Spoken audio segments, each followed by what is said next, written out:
IPD channel में आपका स्वागत है। मैं आरपी दुबे। सभी व्यूअर्स को मेरा नमस्कार। दोस्तों, आजकल भारत के खिलाफ यूएसए के प्रेसिडेंट ट्रंप द्वारा अत्यधिक टैरिफ वृद्धि एक चर्चा का विषय बना हुआ है। दोस्तों, चर्चा का विषय होना बहुत ही नेचुरल है, क्योंकि ट्रंप का एक तरफा इंपोजिशन है, एक तरफा डिसीजन है। केवल भारत पर ही नहीं, उन्होंने विश्व के अन्य देशों पर भी इस तरह के का डिसीजन टैरिफ में वृद्धि का लिया हुआ है। दोस्तों, उन्होंने ये at the cost of other countries economy किया हुआ।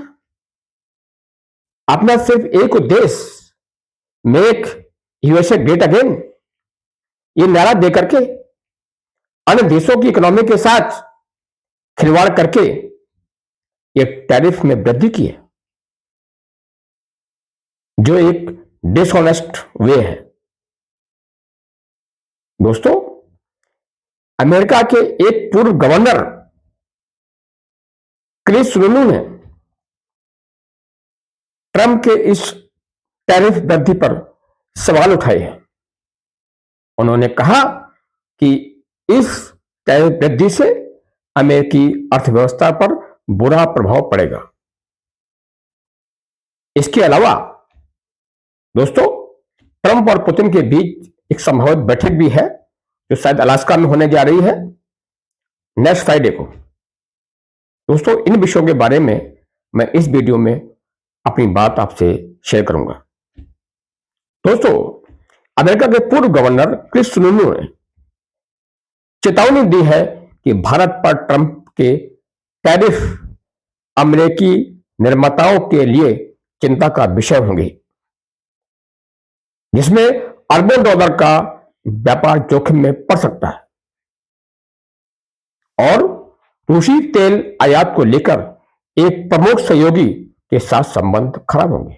उन्होंने कहा कि इंडिया दशकों से अमेरिका का एक सहयोगी देश रहा है साउथ एशिया रीजन में, और इस प्रकार के जो डिसीजन लिए हैं ट्रंप ने, ये साउथ एशिया में एक अपना सहयोगी देश को खो देगा। दोस्तों, ये बात जो क्रिस सुनोलू ने कहा, राष्ट्रपति ट्रंप द्वारा भारत को निशाना बनाकर टैरिफ बढ़ाने के बारे में पूछे जाने पर उन्होंने अपनी बात रखी। उन्होंने अपना ओपिनियन रखा कि उनका ओपिनियन यूएसए के द्वारा जो टैरिफ में वृद्धि की जा रही है, उनका अपना ओपिनियन क्या है।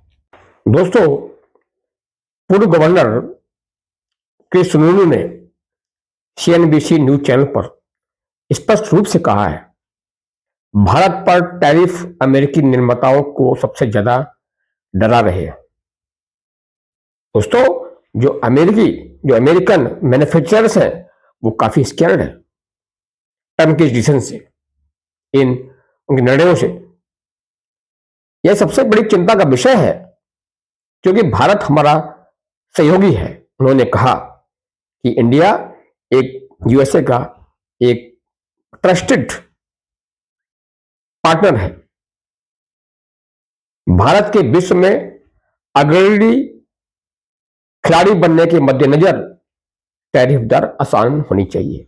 उन्होंने कहा कि जब दोनों देशों के बीच, इंडिया और अमेरिका के बीच, वस्तुओं का लेन देन, व्यापार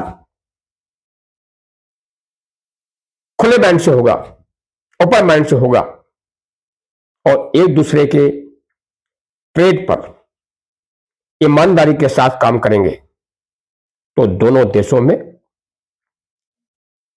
प्रोस्पेरिटी आएगी, उनकी इकोनॉमिक सिचुएशन ठीक रहेगी। अमेरिका की बहुत बड़ी भूल है कि दूसरे देशों पर टैरिफ इंपोज करके और यूएसए अपने देश की इकोनॉमी को आगे बढ़ाएगा। दोस्तों, जो ट्रम्प का जो विजन है, मेक अमेरिका ग्रेट अगेन, ये उनका सफल नहीं होगा। इस प्रकार के निर्णयों से, डिसीजन से कभी भी देश की इकोनॉमिक पोजीशन किसी भी तरह से उस देश के हित में नहीं होती।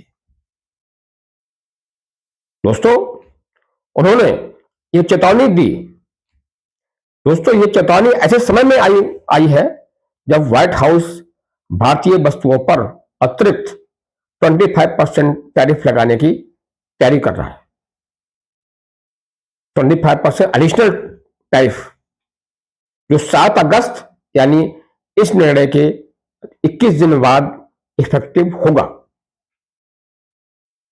इस बढ़ोतरी से कपड़ा, जूते, रत्न और आभूषण जैसे प्रमुख निर्यातों पर शुल्क 50% तक बढ़ जाएगा, जो अमेरिकी व्यापार नीति में शायद ही कभी देखी गई इतनी ऊंची दर है।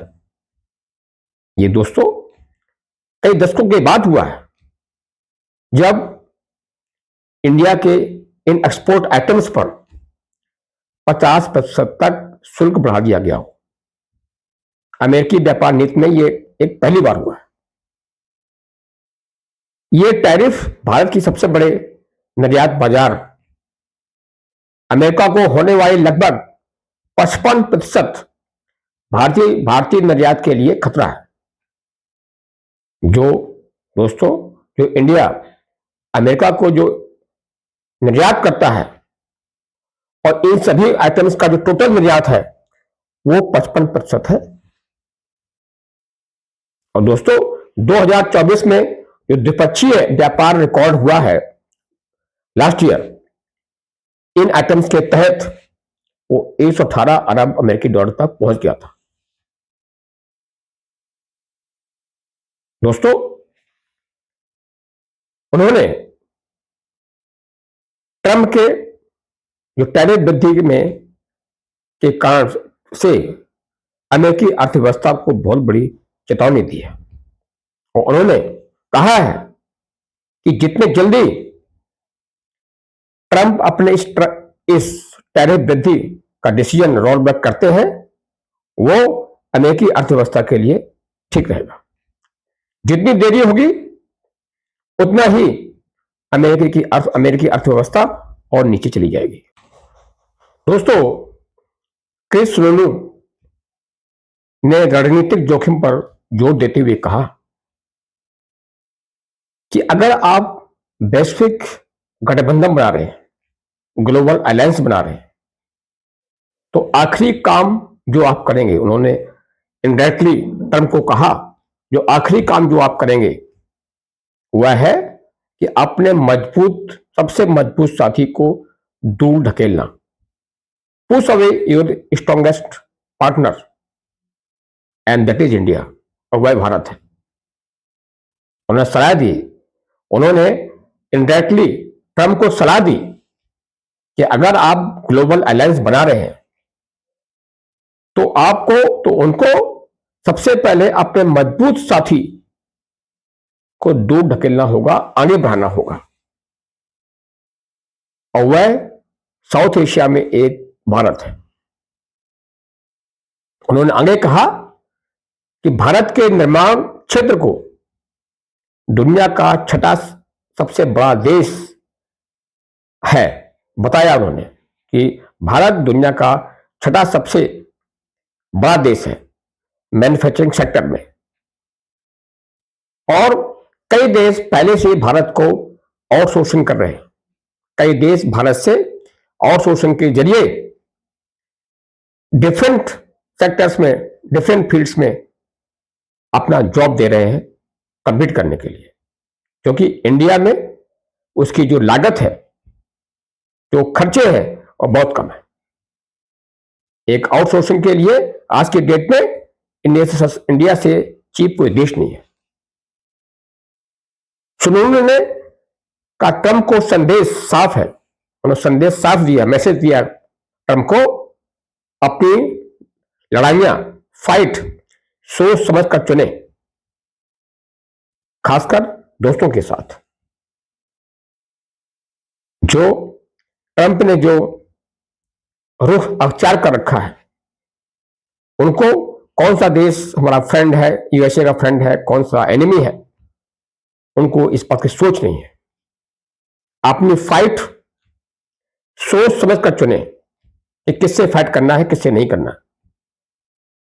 दोस्तों, जब भारत ने अमेरिका द्वारा रूस से अपने परमाणु उद्योग के लिए यूरेनियम हेक्साफ्लोराइड, इलेक्ट्रिक वाहनों के लिए पैलेडियम, साथ ही फर्टिलाइजर्स और केमिकल्स सहित प्रमुख सामग्रियों के निरंतर आयात की ओर इशारा किया, तो ट्रंप ने कहा कि उन्हें इसकी जानकारी नहीं है। दोस्तों, इंडिया ने पॉइंट आउट किया, उनको बताया कि आप मुझे तो रोक रहे हो, इंडिया को रोक रहे हो रशिया से इंपोर्ट करने के लिए, लेकिन आपका देश रशिया से इतना व्यापार कर रहा है, कंटिन्यू है। दोस्तों, इससे पता चलता है कि वह अपने देश के आयात निर्यात सामग्रियों के खिलाफ के विवरण के बारे में बिना किसी जानकारी के बोल रहे हैं। उनको पता ही नहीं है कि यूएसए अदर कंट्रीज से क्या इंपोर्ट करता है, क्या एक्सपोर्ट करता है, और बिना जानकारी के स्टेटमेंट दे रहे हैं। इसलिए रूस के साथ व्यापार के लिए भारत को अलग थलग करना बिल्कुल अनुचित है, अनजस्टिफाइड है, अनरीजनेबल है, अनफेयर है। दोस्तों, अमेरिका समर्थित यूरोप संघ के अन्य देश भी रूस के साथ व्यापार जारी रखे हुए हैं और उन पर शुल्कों में कोई भारी वृद्धि नहीं की गई है। भारत ने एक बयान जारी कर रूस से अपने तेल आयात का बचाव किया है और अमेरिका और यूरोपीय संघ पर पाखंड का आरोप लगाया है। उन्होंने कहा कि एक तरफ जब भारत अपनी ऊर्जा नीड्स को पूरा करने के लिए विश्व में अपने देश के हित में व्यापार कर रहा है, रूस से तेल खरीद रहा है, उस पर यूएसए और यूएसए के जो सपोर्टेड कंट्री उनको क्या करा जाए, उनको क्या ऑब्जेक्शन है, जबकि वो खुद रशिया से व्यापार कर रहे हैं। उनके लिए रशिया और यूक्रेन के बीच चल रहे युद्ध की कुछ असर नहीं है, उनके लिए कोई माने नहीं है। वो रूस और यूक्रेन के बीच जो युद्ध चल रहा है उसका श्रेय ब्राजील, इंडिया और चाइना को दे रहे हैं।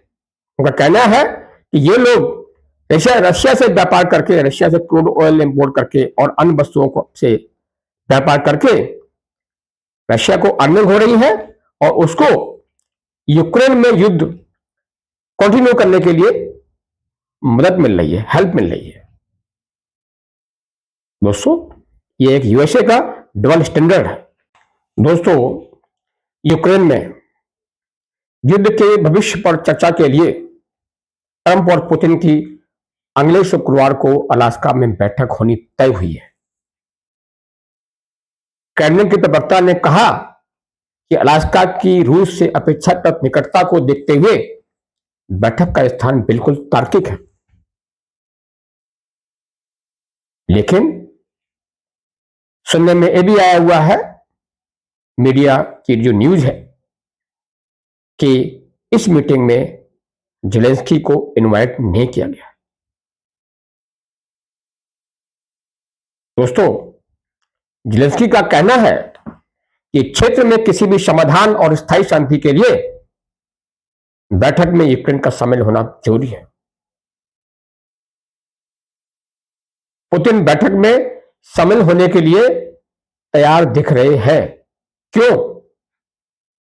क्योंकि जब ट्रंप ने संकेत दिया है कि युद्ध समाप्त करने के लिए यूक्रेन को रूस को अपना क्षेत्र,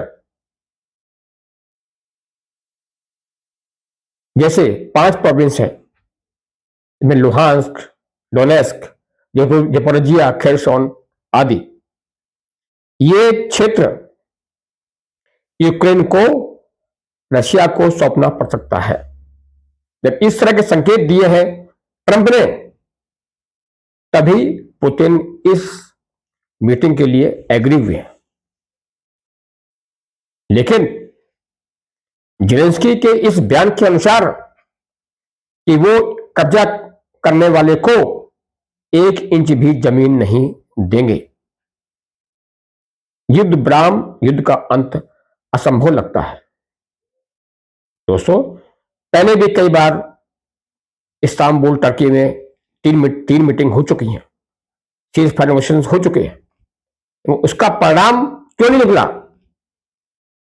क्योंकि इस युद्ध का अंत पुतिन अपनी शर्तों पर करना चाहते हैं, जिसके लिए सबसे ज्यादा जो देश आड़े आ रहे हैं वह है यूरोपियन कंट्रीज। और जेलेंस्की अपनी जिद पर अड़े हुए हैं। उनको इनडायरेक्टली सपोर्ट है कि रशिया एक अग्रेसर है, आक्रामक है, जिसने यूक्रेन की जमीन पर कब्जा किया हुआ है। और उन्होंने सिर्फ इन 5 प्रोविंसेस के लिए नहीं कहा, उन्होंने कहा जो क्रीमिया है, जो 2014 में जो रशिया ने कब्जे में ले लिया था, वो भी यूक्रेन का पार्ट है और देर सबेर रशिया को वो भूभाग क्रीमिया को भी यूक्रेन को लौटाना पड़ेगा। दोस्तों, इस परिदृश्य में मुझे लगता नहीं है कि किसी तरह का कोई युद्ध विराम हो सकता है। दोस्तों, हम लोग अगले शुक्रवार को होने वाली ट्रंप और पुतिन की बैठक के नतीजों का इंतजार करेंगे, मीटिंग का आउटकम क्या रहता है। हालांकि अगर युद्ध खत्म होता है तो यह न केवल दोनों देशों के लिए बल्कि बाकी दुनिया के लिए भी एक राहत की बात होगी। इस लंबे युद्ध ने दुनिया भर के कई तरह के प्रभाव डाले हैं दुनिया में। उम्मीद है कि पुतिन और जेलेंस्की को सद्बुद्धि आएगी और युद्ध को विराम देंगे। जो 3.5 साल से युद्ध चल रहा है, इस युद्ध ने कई देशों की इकोनॉमी पर प्रभाव डाला है। दोस्तों, अगर ये वीडियो आपको पसंद आया हो तो कृपया से लाइक करें, शेयर करें और चैनल को सब्सक्राइब भी करें। जय हिंद, जय भारत।